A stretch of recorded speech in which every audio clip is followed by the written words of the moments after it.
At first glance, Nike and Adidas seem almost identical, with the same sneakers, the same sports focus, the same retail presence, and the same celebrities showing up in advertising. Most people assume they're simply competing over better design or newer technology, but once you slow down and look closer, one thing becomes obvious. These companies are playing completely different games, even when the products look similar on the surface. Nike and Adidas aren't just two competing brands. They are two different systems with different logic, different priorities, and very different ways of approaching the market. That's exactly why one of them can dominate for years, only for the balance to shift later, even though nothing obvious seems to change from the outside. Visually, they look like direct competitors, but internally they're built in very different ways, with one leaning heavily on desire and culture, while the other relies more on structure, sport, and scale.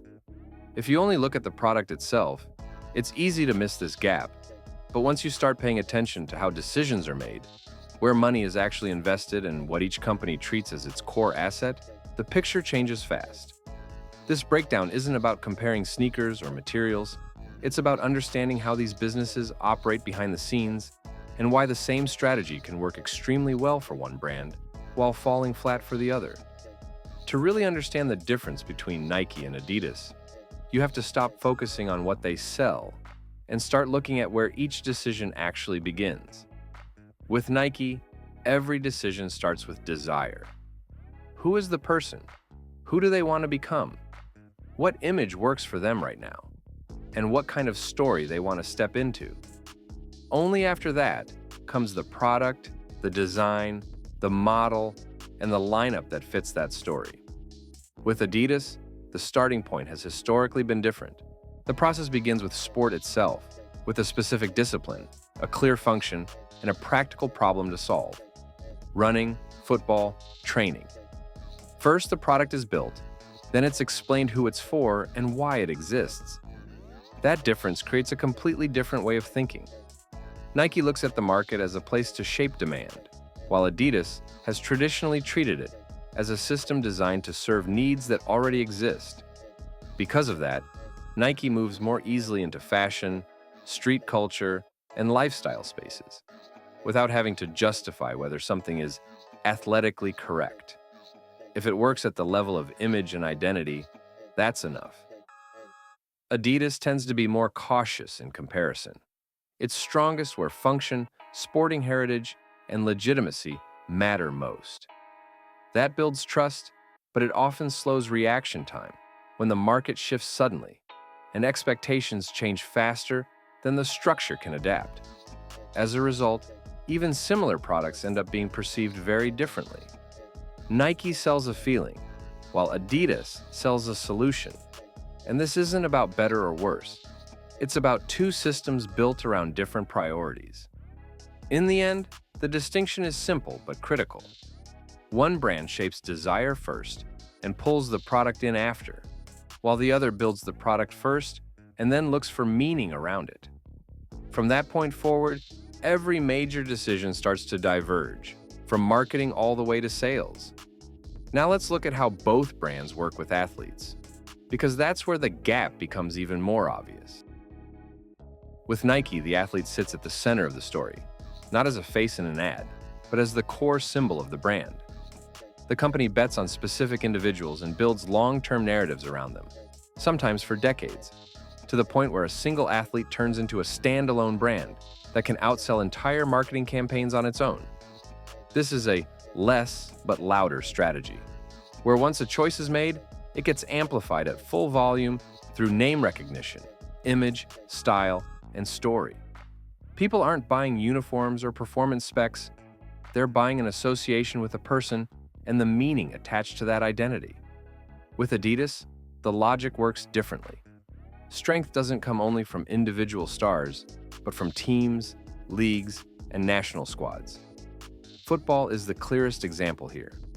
Contracts with clubs and federations bring massive reach and built-in legitimacy, placing the brand directly inside official sport rather than around a single personality. This creates a wider but calmer approach, with less cult energy and more system thinking. Fans see the logo on their team's kit, and trust the brand through the sport itself, not through one superstar. The risk profile reflects that difference. For Nike, betting big on one person can hurt if things go wrong. But when the story lands, the upside is enormous. For Adidas, risk is spread across many contracts, so losing one deal doesn't shake the entire structure. As a result, Nike often feels like a brand of the moment, while Adidas feels like a brand of stability.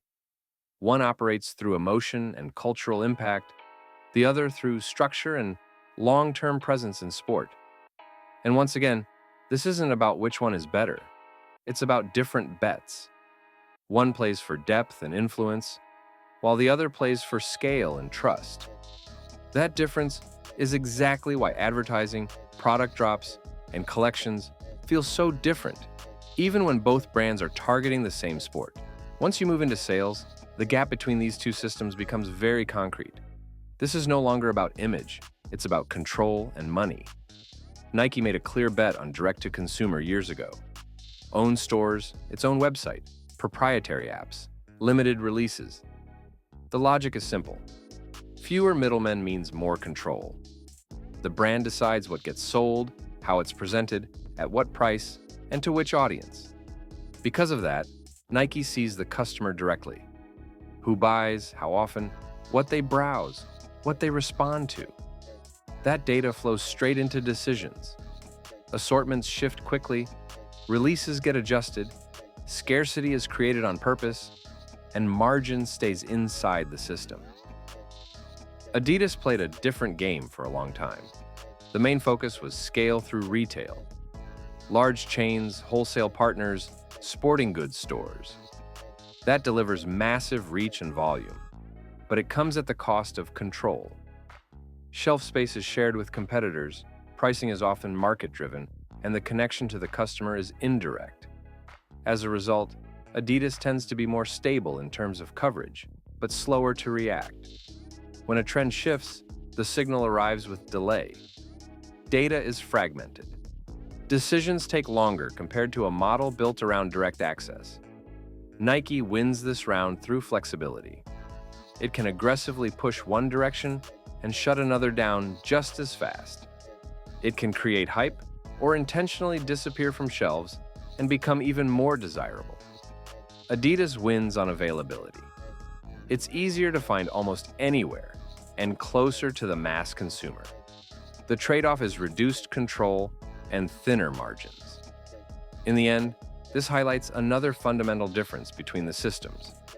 Nike builds a vertical loop where brand, sales, and data connect in one closed circuit.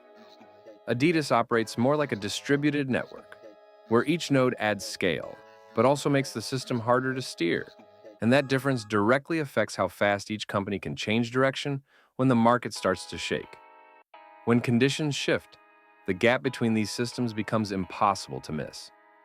Both brands make mistakes, but they respond in very different ways. Nike tends to move aggressively. It bets early on trends that aren't fully proven yet and steps into new spaces before the outcome is clear. Sometimes those moves pay off big, sometimes they don't. That leads to inventory imbalances, excess stock, discounting, and plenty of media noise. What matters is the response. Pullbacks happen fast, priorities get reset quickly, and decisions change without long delays. Adidas usually takes a more cautious path. There are more checks, more approvals, and heavier reliance on large contracts and legacy models. That approach reduces the number of sharp failures, but when a strategy stops working, turning the ship takes more time. Another key factor is concentration of risk. When Nike misfires with a product line or a campaign, the impact hurts, but it's rarely fatal. The system is diversified enough to absorb the hit. When Adidas becomes tightly tied to a single major driver, risk stacks up in one place, making exits slower and far more expensive. During real stress moments, this contrast stands out even more. Nike cuts underperforming lines faster, shuts down what isn't working, and shifts focus without hesitation. Adidas more often stretches decisions out, trying to push a weakening model longer than the market will allow. There's a trade-off, though. Nike operates close to the edge. More risk brings more volatility and more public noise. Adidas appears calmer and more predictable, which matters to certain partners and parts of the market. In the end, the winner isn't the company that makes fewer mistakes. It's the one that learns faster. And once again, system design decides everything. One setup is optimized for speed and course correction. The other is built for stability and scale. The final takeaway is simple. Nike and Adidas aren't better or worse than each other. They're different. One builds its business around controlling desire and maintaining direct access to the consumer. The other is structured around organization, sport, and global presence. That's why leadership on the same market can shift over time. Not because of sneakers, but because of how each system is built. If this breakdown was useful, hit like. It really helps the channel. Drop a comment with the next pair of businesses you want compared, and subscribe for clear explanations of complex systems without the hype.